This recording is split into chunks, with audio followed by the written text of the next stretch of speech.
Saudações a todos vocês que acompanham aqui o canal do Conde, os seguidores aqui do canal do Conde. Satisfação, mais uma vez, estou aqui à tarde para a gente fazer mais uma entrevista. E agora tem aqui o Sérgio Storch. Sérgio Storch, que é membro e tem aí uma série de atividades. Travou alguma coisa aí, Sérgio? Saudações. Não, deu uma travadinha, mas tá bom. Tá bom? Vamos lá. Então, a gente vai conversar sobre vários temas, mas antes eu quero saudar você, Sérgio. Faz tempo que a gente não conversa. Pedir para você fazer um pouco aí das suas preocupações com o país, com a violência, com os povos, e passo a palavra para você com muita honra, muita felicidade de estar junto de novo com você. Tudo bem? Legal, Conde. Eu estou muito feliz de estar com você novamente também. Muito contente com essa nova oportunidade. E, bom, vou falar um pouquinho de mim, né? Porque tem pessoas que não me conhecem ainda e não viram as outras entrevistas. Então, eu sou um ativista faz 8 anos na questão Israel-Palestina. E faz uns 4, 5 anos eu comecei a mergulhar na questão de direitos humanos no Brasil, participando inicialmente de reuniões semanais na Comissão Justiça e Paz da Arquidiocese de São Paulo, e de onde nós fundamos um braço da Comissão Justiça e Paz, que tem importância histórica enorme, mas era muito associada à Igreja Católica. E nós fundamos uma frente interreligiosa. Eu fui o primeiro judeu a participar das reuniões desse grupo, e aí trouxemos muçulmanos e pessoas de outras religiões, e daí nasceu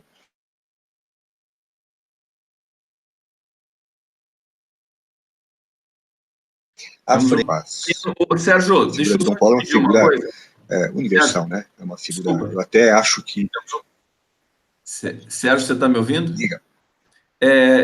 Tá um pouco picotado o sinal, e aí eu vou pedir uma coisa para você. Acho que para a gente tentar otimizar aqui, porque cortou um pouco sua fala, se você puder fechar tudo do seu computador que não está usando, tipo WhatsApp, outras páginas que você não for usar na nossa entrevista, eu vou pedir para você fazer isso para ver se melhora um pouco a qualidade do sinal aí que está vindo do seu computador. Tá. Sumiu um pouco aqui, mas vamos retomar. Eu vou pedir para você refazer, né? Retomar a sua apresentação aí para o nosso público. Tá. Vamos lá? Vamos lá. Eu acho que agora deve melhorar um pouquinho. Então, muita gente não me conhece, claro, e o canal do Conde tem sido, assim, o principal meio, assim, para me tornar, entre aspas, famoso, né? Eu sou um sargentinho, no final das contas, e então eu vou me apresentar. Eu tenho uma trajetória profissional, até uns 8 anos atrás, quando eu mergulhei na atividade política com a causa Israel-Palestina, a causa da paz Israel-Palestina. E fundei um núcleo de judeus progressistas no Brasil, chamado JUPROG, que hoje tem cerca de 1.050 membros, e deu origem a diversos outros agrupamentos progressistas na comunidade judaica. E nós chegamos a ter, assim, um apoio de 8 mil judeus progressistas à campanha contra o Bolsonaro no ano passado. Mas isso já não é do JUPROG, isso já é uma coisa assim muito mais ampla. O JUPROG foi talvez a espoleta desse movimento. Mas faz uns 5 anos eu me envolvi de forma muito intensa na questão de direitos humanos no Brasil, a qual eu já tinha ligações anteriormente, mas dessa vez eu comecei a ir mais fundo e frequentando reuniões da Comissão de Justiça e Paz da Arquidiocese de São Paulo, na qual há cerca de 1 ano e meio nós derivamos um braço, que é a Frente Interreligiosa Dom Paulo Evaristo Arns por Justiça e Paz, que eu diria que hoje é o meu principal engajamento político. É um movimento interreligioso para unir religiões em torno de causas progressistas, especialmente na questão que está no nome, justiça e paz, no combate à violência. Então, nós temos lá judeus, muçulmanos, budistas, católicos, evangélicos, progressistas, né? Evangélicos progressistas, povo de terreiro, e religiões que são menos conhecidas, mas hoje somos somos 10 religiões. E, enfim, isso é a guisa de apresentação minha para a gente poder entrar no assunto dessa entrevista específica, né? Sérgio Storch, você é conhecido, você tem textos aí que são replicados em várias plataformas aí da discussão do debate público brasileiro. Respeito muito você, você é uma figura fantástica aí. Admiro o seu trabalho, admiro o seu, enfim, o que você traz de análise, essa luta que você faz. Acho que uma coisa muito bacana é justamente essa diversidade religiosa junta que você descreveu aí, né? Isso é muito bacana. Enquanto você estava falando, eu pensei assim: acho que o futuro das religiões passa por isso. Todas as religiões estarem juntas, né? Acho que essa junção talvez se transforme numa outra religião. Aí a gente vai ter outros problemas também, que Sérgio Storch. Mas sem querer avançar nessa questão do sincretismo, talvez. O sincretismo é uma outra coisa, né? É um outro fenômeno. Mas você. Eu acho que não é. É um outro fenômeno. Eu queria começar, porque você está sempre pensando, preocupado com a questão, enfim, da autodeterminação dos povos, de combater as violências que chegam por diversas instâncias de poder, estabelecidos, históricos, culturais. Está muito ligado também, por isso, à semiótica e à linguística, a análise das linguagens. E por isso que a conversa com você é sempre muito enriquecedora. E eu quero começar trazendo, acho que o dado sobre violência mais recente do Brasil, que é o que saiu, o Atlas da Violência no Brasil, publicado em parte pelo IPEA, e que deu 77% recorde de mortes, recorde histórico de assassinatos, 65 mil assassinatos em 2017, sendo que 77% são negros jovens e certamente pobres também. E aí nós temos também o pacote do Moro, o pacote que ele chama de anticrime. Como situar o debate desses contrastes e desse desafio que a população brasileira tem pela frente? Então, nós, como Frente Dom Paulo, nós entramos numa campanha chamada Pacote Anticrime é uma solução fake. E essa campanha tem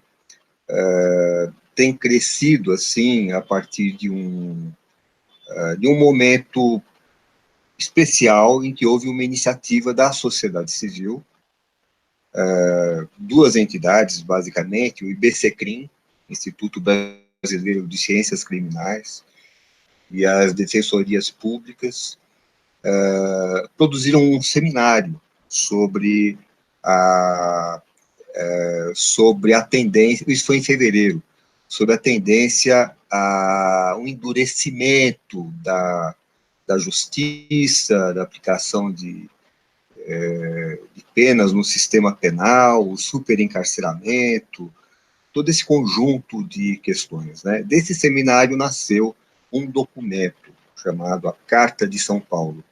E eu estive presente nesse seminário, por acaso, e representando a Frente Dom Paulo, assim como companheiros da Comissão Justiça e Paz também estiveram, e esse movimento nos encantou. e a Frente Dom Paulo decidiu entrar, assim, com vigor naquilo que viria a ser uma campanha, e que já é, e que um mês depois houve o lançamento da campanha Pacote Anticrime é uma solução fake na Câmara dos Deputados. Então, foi o lançamento nacional dessa campanha, que depois foi replicado no Senado, um mês depois.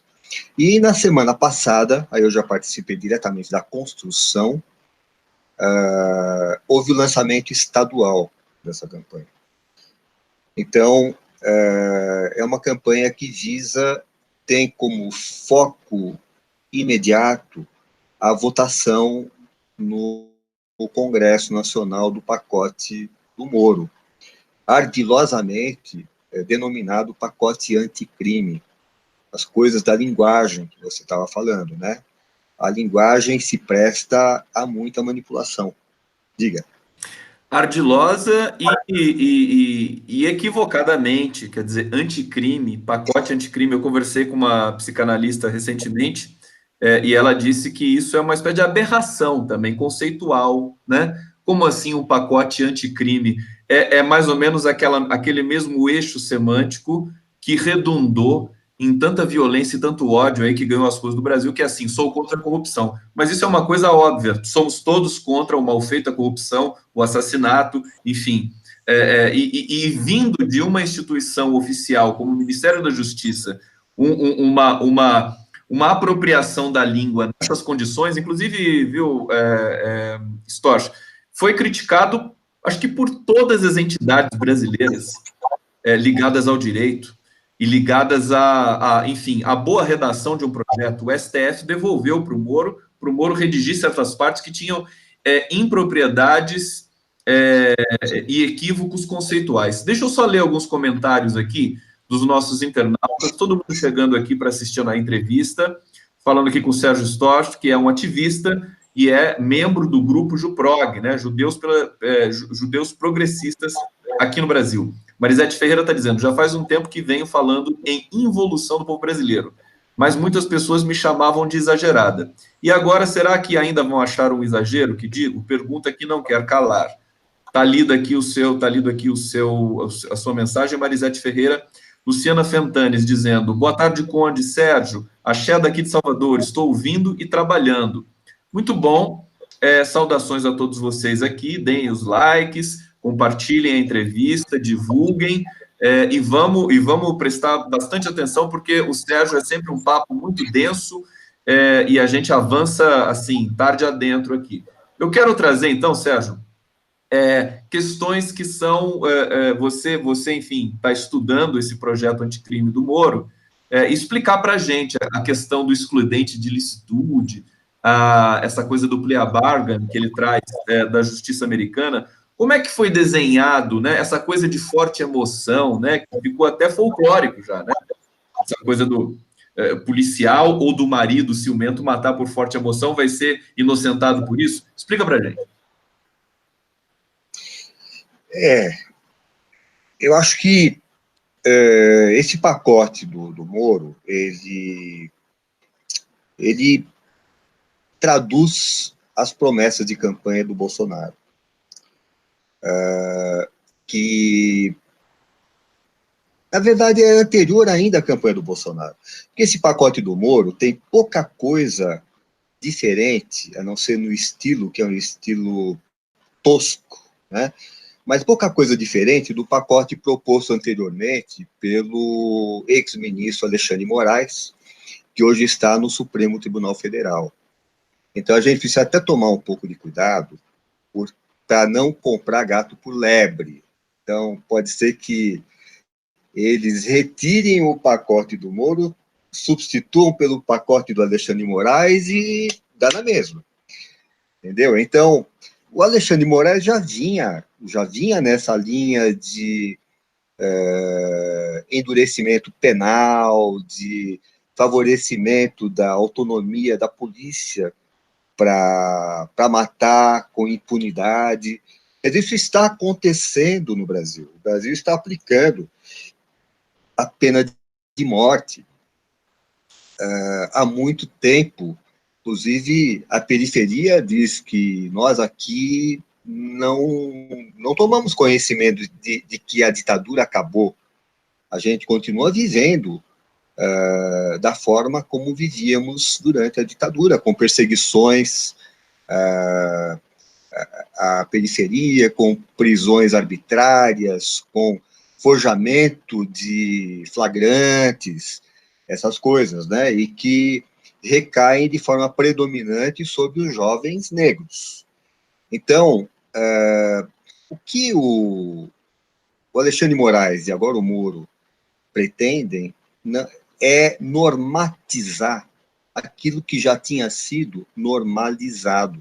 Eu vi essa frase de um juiz no evento que fizemos na terça-feira. Muito boa frase, muito boa, muito sutil, né? Muito forte. Ou seja, transformar em lei, derrubando as garantias constitucionais, o direito à vida, o direito à dignidade humana. Quer dizer, vamos acabar com isso, não tem mais discussão, vai estar em lei, né? Então, essa questão do excludente de ilicitude, né? Excludente exclui a ilicitude. Quer dizer, o policial poderá se defender perante o juiz, que vai acatar, porque uma grande parte do judiciário é absolutamente passiva em relação a isso, né? E terá bases legais agora para poder inocentar o policial que matou sob forte emoção. Ou seja, basta a defesa do policial alegar forte emoção e pronto, o cara tá... No caso do Evaldo, lá no Rio de Janeiro, se aquele militar disser, não, estava sob forte emoção, vai alegar, enfim, e vai ficar por isso mesmo. Que está acontecendo lá, né? Isso está acontecendo, aquele caso do cidadão que foi assassinado com 80 tiros por um soldado do Exército, isso está acontecendo, remetendo o caso para a Justiça Militar. Quer dizer, não é uma situação nova. O que há de novo é que estará sendo normatizado. Vai virar lei. E o que significa isso virar lei? Significa um retrocesso ainda mais profundo nesse campo do que os vários retrocessos que a gente tem observado na economia, na educação, que vão até a Revolução de 1930. Com o pacote Moro, nós estaremos retrocedendo 300 anos à visão do Thomas Hobbes, de que todos somos perigosos uns para os outros. Quer dizer, se não houver um Estado policial que nos proteja, nós estaremos sujeitos à sanha agressiva que tem o nosso vizinho em relação a nós. A hora que ele tiver que passar por cima, ele passa. Quer dizer, é uma visão muito retrógrada, é medieval. 300 anos de iluminismo. Não, só para reiterar o que você está dizendo, estou achando a sua fala muito, muito importante, muito, muito sólida, forte, porque você evoca, quer dizer, esse retrocesso histórico evoca o Thomas Hobbes. Eu diria, a Dilma Rousseff gostava da palavra rudimentar, né? Eu acho que é uma compreensão muito rudimentar do direito, né? E eu estou pensando aqui que é uma espécie assim, você tem a bestialidade do Bolsonaro, a compreensão tacanha, infantilizada que ele tem da sociedade, quase que ignorância assumida, né, que ele ostenta por aí, mas chancelada e instrumentalizada pelo Sérgio Moro. Quer dizer, é um casamento tétrico completo, né, Sérgio? A bestialidade do Bolsonaro casada com a hipocrisia e desonestidade do Moro, que é um juiz, que fez juramento, que tem na sua bagagem uma formação ética, tá certo? Quer dizer, tudo que se investiu em termos de educação dos operadores do direito é uma coisa sobre a qual o Sérgio Moro está passando por cima. Aliás, já tinha passado na triste experiência que nós vimos dele no Tribunal de Curitiba, né? E como ministro, ele está se prestando a ser esse demolidor de 300 anos de pensamento iluminista no direito.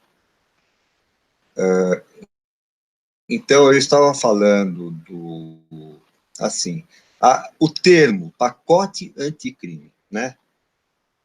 Quem pode ser contra um pacote anticrime? Eu tenho ouvido isso, assim, de juízes e procuradores do Estado. Ora, mas você tem certeza que não tem nada bom no pacote do Moro? Como? Mas o Moro é um cara assim, assado, coisa e tal, que deu passos importantes, ainda existe a mística da figura do Moro. A gente não tem ideia de que isso não acabou. Existe essa mística. As pessoas acreditam Ela que ele diminuiu foi um um cara pouco, mas importante. ela ainda existe, né? Ela diminuiu, mas ainda existe. Existe, especialmente na área do direito. Existe, assim, porque as pessoas leem pouco, escutam pouco, não tem tempo para ouvir todas as entrevistas que você e eu ouvimos e tal. Quer dizer, o tempo dedicado pelas pessoas ao conhecimento, à aprendizagem, é muito pequeno, infelizmente. A gente está descobrindo como é precário no Brasil o apego ao conhecimento. Olha só, Sérgio Diga. Stosch, estou conversando aqui com o Sérgio Stosch, membro do grupo JuProg, Judeus Progressistas, um ativista que tem um engenheiro também, enfim, um grande pensador, eu diria assim, definir o Sérgio Stosch. Nós estamos falando assim sobre algumas cenas aqui da questão do pacote anticrime que o Moro postulou para a sociedade brasileira, dessa armadilha, né? Dessa armadilha lexical onomástica, que é o anticrime, como você pode ser contra uma coisa que é anti o crime, mas isso é justamente uma pegadinha. Eu quero trazer aqui mais alguns comentários dos nossos internautas. Abadia Pereira, boa tarde, Conde, vocês estão certíssimos. Sildevan dizendo assim, hipocrisia demais, gente hipócrita. Damiana Santos Cabral, boa tarde, Conde, aqui de Belém do Pará. Um beijo muito grande para Belém do Pará. A Sildevinha, o Devan, está dizendo aqui, parabéns pela entrevista, Conde. O Sérgio é sempre muito... O Sérgio é nosso convidado cativo aqui do canal do Conde. Sérgio, o que a sociedade poderia fazer para tendo em vista essa dificuldade de informação, as pessoas trabalham, não tem tempo para se informarem, acabam se informando com aqueles expressos da TV aberta, tão precarizados, porque na internet, para você se informar na internet, você precisa clicar, você precisa se movimentar, dá trabalho, né? Dá trabalho pensar, não é trivial. E aí, o que você sugere? Quer dizer, o Brasil está tendo um momento importante agora de mobilização.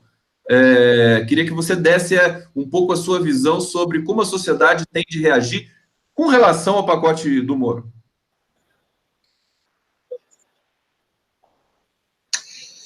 Então, eu queria colocar a luta contra o pacote do Moro no contexto de um feixe de lutas, um feixe de bandeiras. E quero pegar um gancho da entrevista do Lula essa semana para Eleonora de Lucena e para o Diário do Centro do Mundo, né? Em que ele fala que não dá para agitar 50 bandeiras ao mesmo tempo. Nós vamos ter que unificá-las em torno de uma grande bandeira, que ele propõe que seja a bandeira da soberania. E eu acho muito bom, concordo, eu acho que é uma bandeira que pode englobar todas elas. Mas eu vejo que é preciso engordar as bandeiras. 50 é muita coisa, mas nós podemos ter 8 ou 10 grandes bandeiras.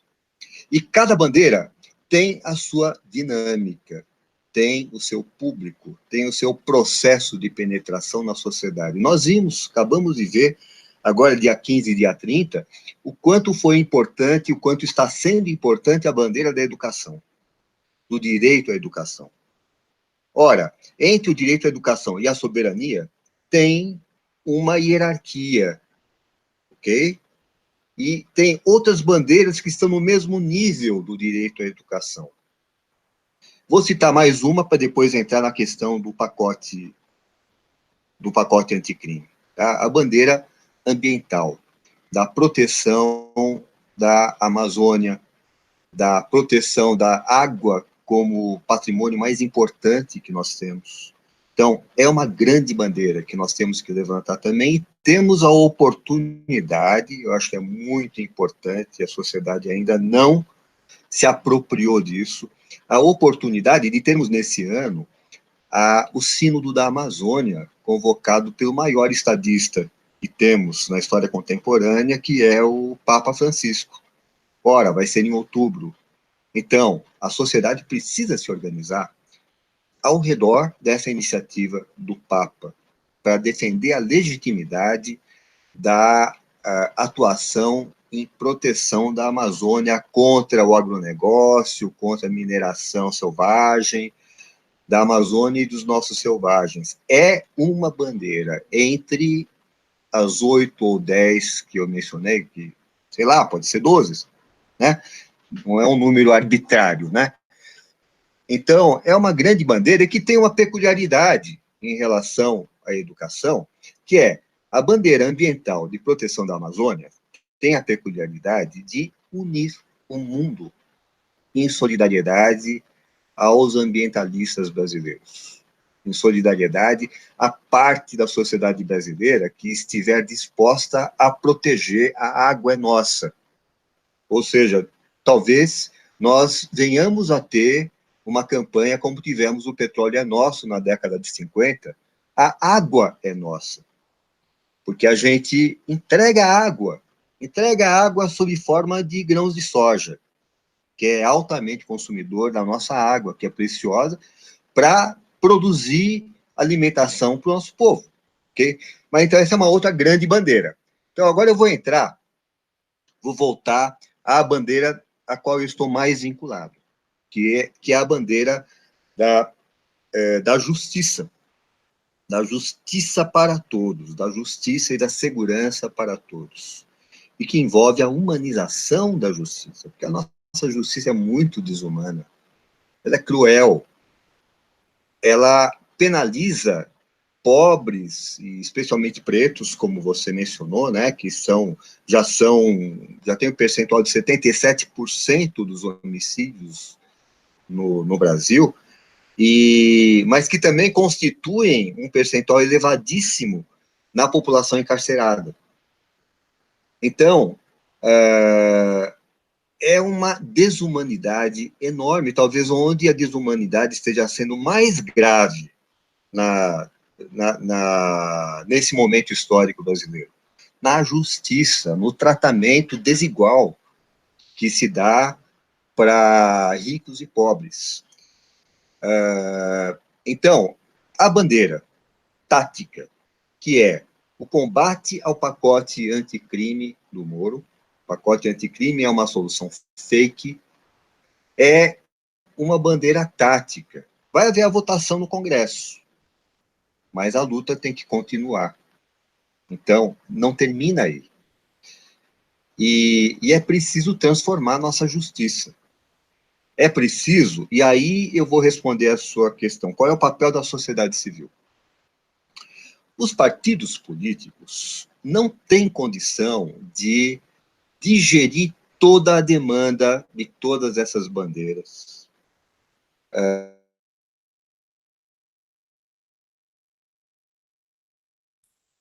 Uma pequena interrupção aqui no sinal do Sérgio Storch, daqui a pouco ele vai voltar, enquanto ele estabiliza. Não sei se o Sérgio está me ouvindo, deixa eu fazer um sinal para ele aqui. Ele está explicando, enfim, a questão da resposta que a sociedade tem de dar para todos esses desafios. Enquanto o Sérgio estabiliza aqui o sinal, eu vou passar aqui para o chat para a gente ler, vou ler algumas das mensagens que vocês estão mandando aqui para o canal do Conde. O Confessor diz assim: Conde, meu camarada, adoro seu canal e suas lives, mas confesso que sinto saudades do Pocket Show com o Leonardo Atush. Tem chance de voltar? Tem sim, querido confessor. Nós vamos voltar, tá? Preparando ainda. Tem um momento ainda um pouco turbulento de algumas reformulações, com novidades bacanas, mas vamos voltar ao Pocket Show sim. Deixa eu ver se o Sérgio já voltou aqui. Sérgio ainda está congelada a imagem dele, vamos esperar mais um pouco. Arthur Caetano dizendo, a formação do Moro deve ser investigada. Também acho, né? Muita gente dizendo aí, inclusive o Deltan Dallagnol, que tirou o mestrado em Harvard, que ele colocava, ostentava no seu perfil de rede social, que ele retirou isso, né? Tem de ver se não teve aí falsidade ideológica por parte, do caso do Deltan Dallagnol, mas também acho que a formação do Moro a gente pode discutir alguma coisa ali, porque a gente percebe muitas fragilidades conceituais na própria redação do Sérgio Moro. A peça condenatória do Lula é uma aberração, né? Acho que a maioria esmagadora dos juristas brasileiros deram o seu vaticínio sobre aquela peça abusiva enfim, o estandarte da má redação, né? Tem um livro que saiu no Brasil, que é do filósofo Euclides Mans, chamado As Falácias de Moro, quer dizer, para você entender a precariedade que tem naquele texto ali, cuja consequência é a prisão política do Lula até esse momento. Sérgio, acho que saiu, vai entrar de novo na ligação. Vamos continuar aqui. Ant-Man dizendo, Ant-Man, Papa Francisco é dos nossos. Marli Alheiro, seja bem-vinda, chegou atrasada. Vamos lá, eu quero trazer, e Arthur Caetano dizendo assim que o Conge é de uma burrice extrema. Deixa eu ver se o Sérgio tá, como é que está aqui, se ele está voltando, ainda não. Deixa eu trazer alguns pontos que ele colocou aqui no nosso roteiro.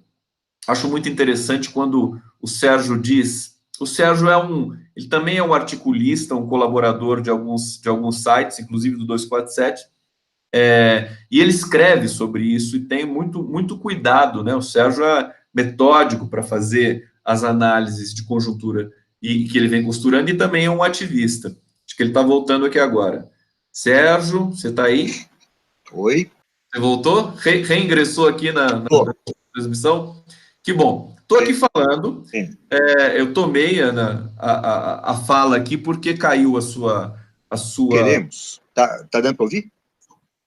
Tá dando para ouvir, mas ainda está instável. Mas daqui a pouco estabiliza. Deixa eu jogar uma questão para você, e aí você me responde, e acho que daí estabiliza a tua imagem. Você fala aqui, num dado momento, no roteiro que você criou para a gente, né? Se desejarmos fazer renascer a esperança, ela tem de ser não saudosista, e sim para o futuro. E aí eu gosto muito de um termo que você usa, né? Precisamos construir um novo pacto social. Tivemos um dilúvio, e precisa ser pós-diluviano, pelas somas dos diversos mini-pactos. Explica isso para a gente. Como é que é fazer um pacto pós-diluviano no Brasil? Bom, eu tenho como referência desse conceito o Pacto de Moncloa, que foi a saída de 40 anos de franquismo na Espanha. E a gente vê, hoje a Espanha é um país democrático, é um país razoavelmente modernizado, mas não era. Então, foi feito um pacto social entre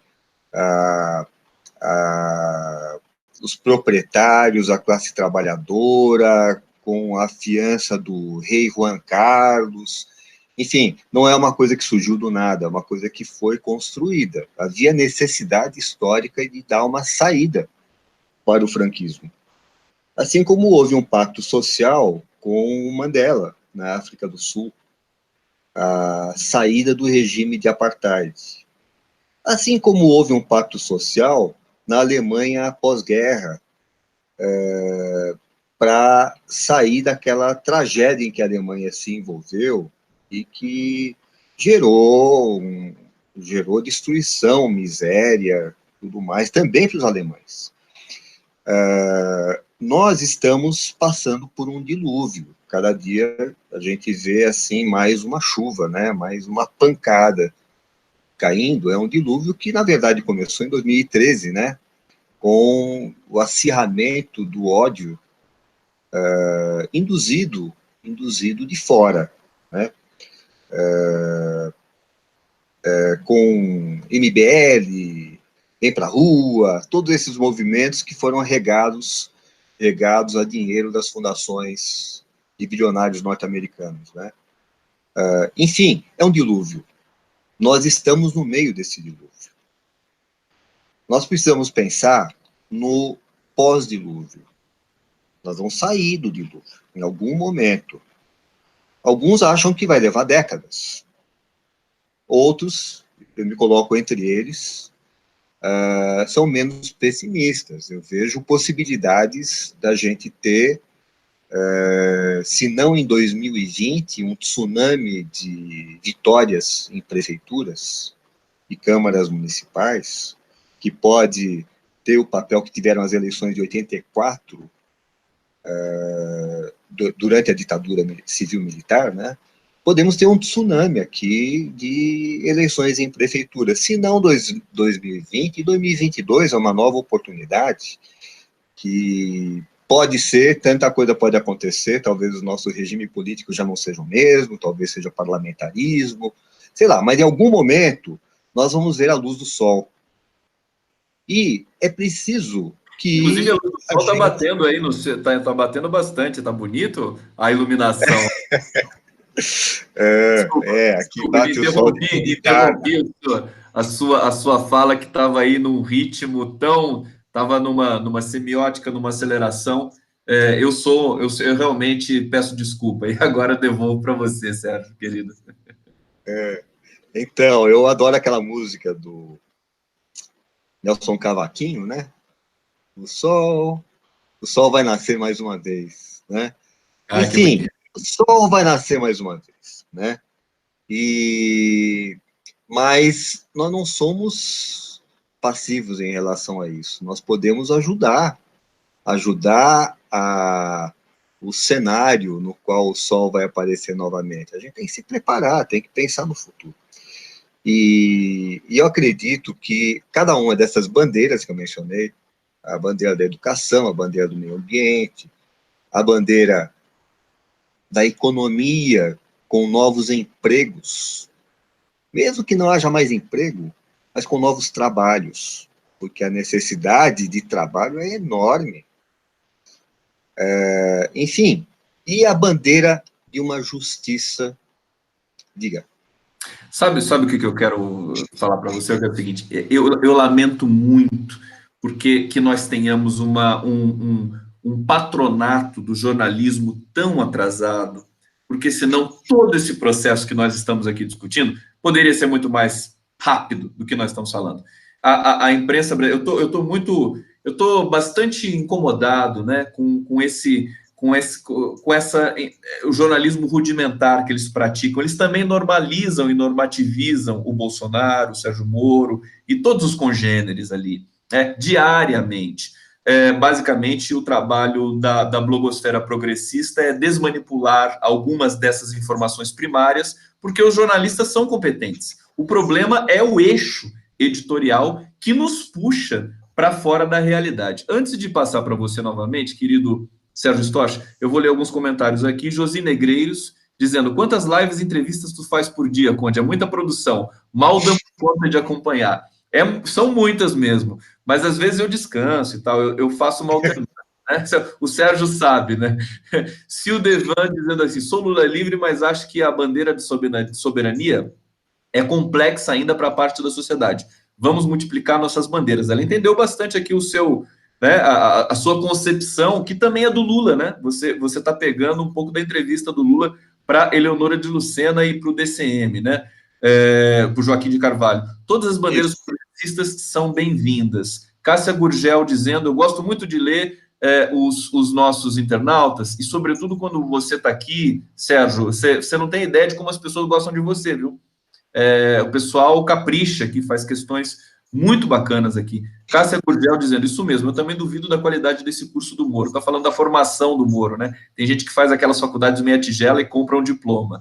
Bom, eu vou agora retomar e formular uma outra questão aqui, até fora do roteiro, mas dentro de toda a ideia geral que você propôs para esse papo, querido Sérgio, que é o seguinte: nós estamos com a situação de violência, a pior da história, é o dilúvio que você falou, né?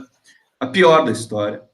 O Sudeste empurrou, isso está nos dados ali do IBGE e do IPEA, né? Empurrou a violência para o Norte e Nordeste, porque as facções aqui que querem ampliar enfim, as suas ações. Facções que são criadas aqui no Sudeste, no eixo do dinheiro do país.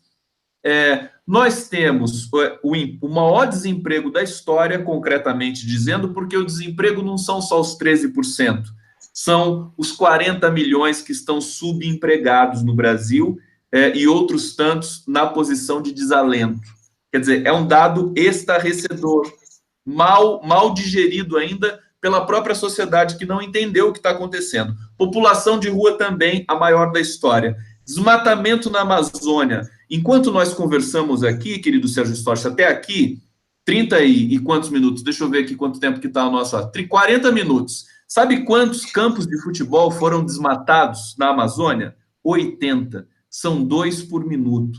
Então, nós também estamos no maior retrocesso da história na política de meio ambiente, política indigenista, tudo é um grande dilúvio. E aí eu pergunto para você, quer dizer, não é fácil realmente a gente organizar as ideias, mas eu acho que a bandeira da educação e as duas paralisações deram um start nesse processo, e nós temos aí no horizonte o 14J, a greve geral que está sendo aí, acho que bastante bem trabalhada por várias instâncias, vários setores, para o dia 14. Faz uma análise um pouquinho para a gente desse quadro tenebroso que o Brasil está vivendo. Bom, muita coisa. Muita coisa. Eu queria te responder da seguinte forma. Primeiro, quero pegar carona no assunto que você levantou sobre a nossa imprensa. E eu acho que, sim, a nossa imprensa é oligopolista. Então, a gente já sabe, isso tudo não vai mudar, mas que a gente não pode se resignar a isso. Eu vejo assim, pensando assim para o futuro, né? Não lamentando o leite derramado. Nós temos uma força potencial muito grande, Conde. Em programas como esse, aliás, eu não dou conta da quantidade de conteúdos que eu gostaria de escutar a cada dia. Eu tenho que escolher com muita dificuldade no YouTube o que eu vou ouvir, o que eu não vou poder ouvir, porque não vai dar tempo. As pessoas teriam que alocar muito tempo para darem conta do que existe de conteúdo, ou seja, está aí, não precisa mais da imprensa, da grande imprensa. Nós temos conteúdos de alta qualidade em abundância.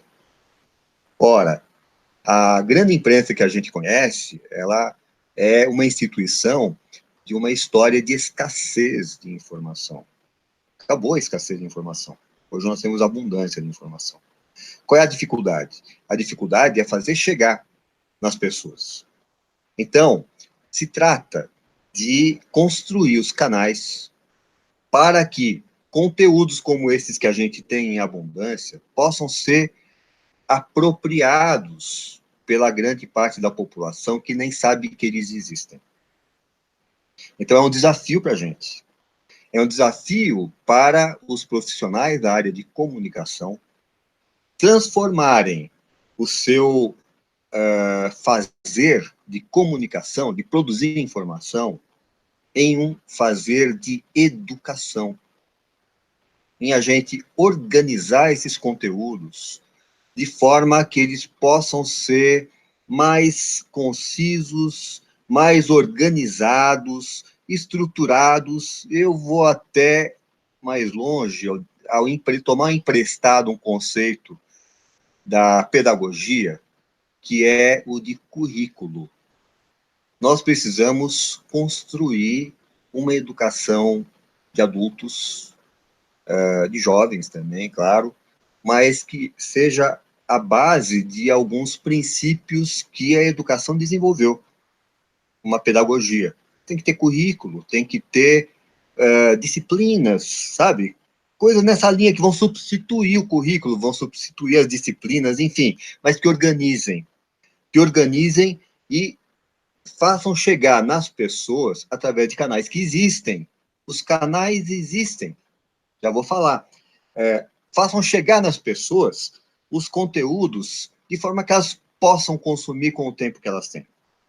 E possam, assim, se educar a partir de conteúdos que nós somos capazes de produzir em abundância. Ou seja, é uma outra era da comunicação. Então, a gente precisa parar de maldizer a grande mídia. A grande mídia, ela... Não sei se ela ainda vai ter um papel 10 anos depois de hoje, tá certo? Talvez nem tenha mais. Talvez seja uma outra coisa, né? Mas, então, canais. Que canais que a gente tem? Só para concluir esse ângulo da questão, que é o jornalismo, né? Se você pega cada sindicatozinho, ele tem um jornal. Se você pega cada associaçãozinha de profissionais disso, daquilo, associações enormes, como a POSP, por exemplo, tem os seus jornais. Como que a gente pode ligar, criar um sistema de vasos comunicantes entre a produção e o consumo de conteúdo? Ou seja, é um trabalho, aí eu trago da minha formação de engenheiro, tá certo? Trata-se de construir pontes e túneis para que haja uma mecânica dos fluidos aí que faça com que conteúdos de interesse de um determinado segmento social cheguem àquele segmento social. Ou seja, nós precisamos ter mediadores de conteúdo que tenham a confiança das pessoas como conselheiros naquilo que elas devem ler, ouvir. Diga. Acho que essa discussão, eu sou muito interessado nisso, você sabe disso, né? Não quis, assim, terceirizar a culpa para a imprensa. Na verdade, é uma coisa que eu observo, quer dizer, eles lutam sempre lutaram contra a realidade social, que tem a ver com soberania, né? A imprensa hegemônica sempre fez esse movimento. E eu acho que eles não vão deixar de existir, porque eles representam o mercado, eles representam o topo da pirâmide. Aqueles que detêm, eu tinha feito um paralelo, né? Porque a minha escola de linguística trabalha com marxismo, mas o marxismo, o que ele vai dizer? Ele vai versar sobre a distribuição, em alguma medida, né? A distribuição igualitária da produção de riqueza. E a minha teoria não chega naquilo que eu vou dizer agora para você, mas é uma proposta que eu estou trabalhando, né? Uma espécie de tese, uma espécie de hipótese, né? Uma distribuição igualitária da produção de sentido, porque o sentido também é uma riqueza, e ele é mal distribuído. E é o jornalismo que é essa engrenagem da distribuição do sentido. Esse é um ponto. Agora, eu quero voltar, quero chamar aqui a atenção de todos também, que a gente já está quase que encaminhando para o final, quando o papo é bom, passa rápido. Nós perdemos algumas janelas recentes de momentos de alto potencial, que você chama aqui no seu roteiro, que não geraram o que poderia se gerar. Por exemplo, o momento que o Zé de Abreu se autoproclamou presidente brasileiro foi muito poderoso, foi muito interessante aquilo lá. E, infelizmente, você sabe por que ele teve de sair desse papel, né? Não. Porque ele vai fazer uma novela. Ele vai fazer uma novela. Então, ele é uma questão quase que básica do seu trabalho, da sua profissão, e ele discordo. não pode sustentar isso. Não. Só, eu vou passar para você. Não é por isso. Eu também fiquei muito sentido com o Zé de Abreu, porque o Zé de Abreu, ele estava incendiando o Brasil. ele abriu mão desse papel. Vai lá. Perdemos uma oportunidade. Pois é, eu queria voltar àquele assunto da produção de sentido, da mídia, voltando à questão das bandeiras. No âmbito de uma bandeira específica, como, no caso, a bandeira em que eu estou envolvido hoje intensamente, da transformação da justiça, né? Pensando já para frente, não só na linha de defesa, mas já na linha do ataque, né? Eu comecei a conversar ontem a partir de uma cutucada de uma companheira lá de Brasília, que mandou um filme no nosso grupo WhatsApp, mandou um filme da década de 80 sobre como foi a campanha de desqualificação da política de segurança do Montoro. Inventaram uma coisa chamada serpentes negras, coisa e tal, quer dizer, o nascimento das facções, né? Então ela mandou esse conteúdo, eu achei interessantíssimo. E eu disse, poxa vida, a gente precisa criar, no nosso movimento, criar um acervo documental, criar uma narrativa de como se produziu esse caos que nós temos hoje na justiça, na segurança pública. E temos coisas maravilhosas, né? Quer dizer, toda a produção intelectual do Fórum Brasileiro de Segurança Pública, enfim, tem muita coisa. E aí eu entrei em contato com o Instituto Paulo Freire, ontem, propondo, gente, vocês fizeram uma série de programas aqui, algumas séries de programas, um deles foi a Pedagogia da Economia, com Ladislau Dobor, tal, né? E vocês criaram, assim, o conceito da EAD, Educação à Distância, Freireana, EAD Freireana. Vocês não gostariam de fazer uma programação sobre essas questões dos direitos humanos e da justiça que sirva para a gente fazer um trabalho de educação da população, no sentido da população se engajar e vencer dogmas, vencer estereótipos que ela vem desenvolvendo a partir da grande mídia, tá certo? Programas como Cidade Alerta, todo esse punitivismo que está tão arraigado hoje em todas as camadas da sociedade brasileira. Vamos combater isso com educação.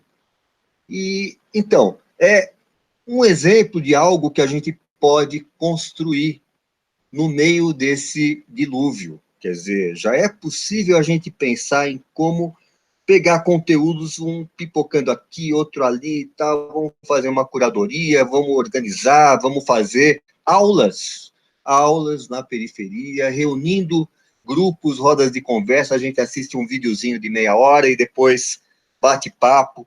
Enfim, é uma reprodução daquilo que Dom Paulo Evaristo Arnes fez com as comunidades eclesiais de base. Ou seja, temos que botar o povo para discutir, para dialogar, para pensar. Voltar a conversar, voltar a habitar as cidades. Por isso que eu lamento muito que o projeto do Fernando Haddad na Prefeitura de São Paulo tenha sido interrompido por pura vingança e ignorância pelo João Dória. Porque, por exemplo, a Avenida Paulista ele não conseguiu interromper, que é um dos eixos interessantes de humanização da cidade, de repovoamento da cidade. As pessoas precisam estar nas ruas porque as pessoas ficam aprisionadas. Acabam aprisionadas nos condomínios, nos prédios e nas suas casas, né, sem ver umas das outras. Eu costumo dizer que o Lula ele está mais livre do que a maioria de todos nós aqui do povo brasileiro, porque a mente dele é livre. Isso é muito forte no Lula. É por isso que ele está com aquela força toda, que ele emana aquela energia toda, que todo mundo que vai visitá-lo lá sai de lá, é um efeito contrário do script de se visitar alguém que está preso. Alguém está preso, está sofrendo, né? Em tese. Não, é o contrário. Quem sofre é quem vai. Então, essa lógica também migra para a análise que a gente pode fazer do país como um todo. Sérgio Storch, permita-me que eu compartilhe com você uma hipótese que eu tenho, uma metáfora que eu tenho trabalhado aqui nas lives, e eu quero muito ouvir você sobre isso. Eu tenho dito o seguinte, que o Brasil, nós estamos num processo de vacinação pedagógico, né? É pedagógico. Qual seja, o Bolsonaro é um agente agressor, como se fosse, mas ele é enfraquecido, ele está enfraquecido. Por N razões que a gente nem cabe mais a rolar aqui. Popularidade dele e tudo mais. Um agente agressor enfraquecido, inoculado no sangue de um país, ele vai permitir que anticorpos, né, na metáfora da vacina, se organizem e expulsem e se imunizem. Então, eu acho que o Brasil, na verdade, vai durar quantos anos esse momento tenebroso que nós estamos vivendo? eu acho que não tem a menor chance de durar mais do que um ciclo de 5 anos que começou em 2016. Com um golpe concreto ali, né, a reeleição da Dilma Rousseff, basicamente começou a operação de golpe e de degradação generalizada das instituições brasileiras. O que você acha dessa metáfora da vacina? Eu concordo com você. Concordo. Achei legal você ter dito que o agressor está enfraquecido e você não foi imediatista, você não entrou naquele clichê de dizer, não, o governo Bolsonaro acabou. Não acabou. Ele ainda tem chão, ainda tem lastro. Mas ele fraco permite uma porção de coisas. Permite uma porção de coisas. Agora, eu acho que a gente precisa usar com muito discernimento a nossa energia política para engordar essas bandeiras, cada uma delas. O Lula fala, não pode ter 50 bandeiras. Então, soberania. Eu replico, não, mas peraí. Sim, legal, soberania, mas é um conceito complexo, abstrato. Vamos ficar com isso em mente, mas vamos construir a base plantando essas árvores em cada uma das 8, 10, 12 ou 20 bandeiras, tá certo? E cada uma delas com a sua rede social. Rede social, não digo Facebook, eu digo rede de pessoas, né? Cada uma delas com a sua rede social. No nosso caso da justiça, caramba, nós temos juízes para a democracia, nós temos o Ministério Público em transformação, temos os policiais antifascismo, é uma rede, uma grande rede social que a gente precisa costurar os nexos entre cada microrrede e outra microrrede para constituir uma grande rede com uma estratégia específica para essa bandeira. Você vê que a campanha contra o pacote do Moro não bombou assim como a da educação, tá certo? Nem era para bombar, porque ela começou assim de uma maneira muito peculiar. Ela começou com a inteligência jurídica, com a elite do que nós temos nas nossas camadas de advogados, juízes, professores de direito. É pequena. Isso não bomba assim de repente. Porém, na medida que a gente, no processo de construção da campanha, foi agregando as Mães de Maio, o Movimento Negro Unificado, e assim por diante, né, a pastoral carcerária, aos poucos isso começa a ter carne social por baixo. Então, é uma peculiaridade dessa campanha, que é ligar a inteligência jurídica, que também tem uma capacidade de articulação internacional, com a base da sociedade nos movimentos sociais. E, nessa campanha, fazer com que aí vem aquilo que eu falei dos conteúdos, da informação, da educação. Nessa campanha, fazer um projeto específico de educação, informação, comunicação para essa bandeira.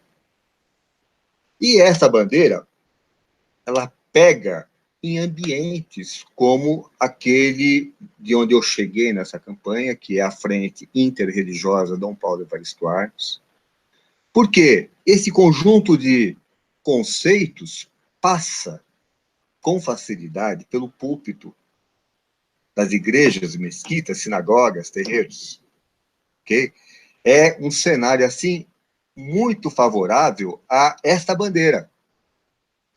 Trata-se de conquistá-lo. Sérgio Storch, gente, Sérgio Storch é um produtor de políticas, né? Você é uma potência, tão gostoso conversar com você, porque você oferece, né, possibilidades para solucionar esse problema. Eu acho que esse é o ponto. Não é ficar reclamando disso ou daquilo, quer dizer, tá, vamos fazer o que precisa. E eu acho que, emprestando a minha metáfora mais uma vez, eu acho que tudo isso que você descreveu são os anticorpos. Eu acho que, inclusive, tem uma assonância interessante com antifascistas, né? O antifascismo está ganhando carne, como você disse, na sociedade brasileira, em função de um agente agressor enfraquecido. né? Que não é o estereótipo do ditador, é o estereótipo do sujeito confuso, que não sabe direito o que quer, que dá vexame por onde anda, não tem articulação política, e assim o próprio Lula sabe que isso realmente não tem muito como prosperar politicamente falando. Sérgio Storch, nós chegamos no final do nosso papo. Eu vou devolver para você, mas eu quero dizer o seguinte: depois que a gente encerrar aqui, eu vou te fazer uma proposta, viu? Porque eu acho que tudo isso que você disse também me trouxe muito ânimo aqui para realmente, enfim, produzir o que o Brasil precisa. Eu faço, a gente faz as lives, a gente faz as entrevistas, a gente escreve, a gente denuncia, mas organizar isso como você propõe realmente é muito importante. Então, eu te devolvo aí para você fazer as considerações finais dessa entrevista, que para mim é uma das mais gratificantes que eu fiz nesses últimos tempos aqui. Muito bom conversar com você. Poxa vida, que isso, Conde. Fico muito lisonjeado. Mas então, a minha praia profissional é da organização.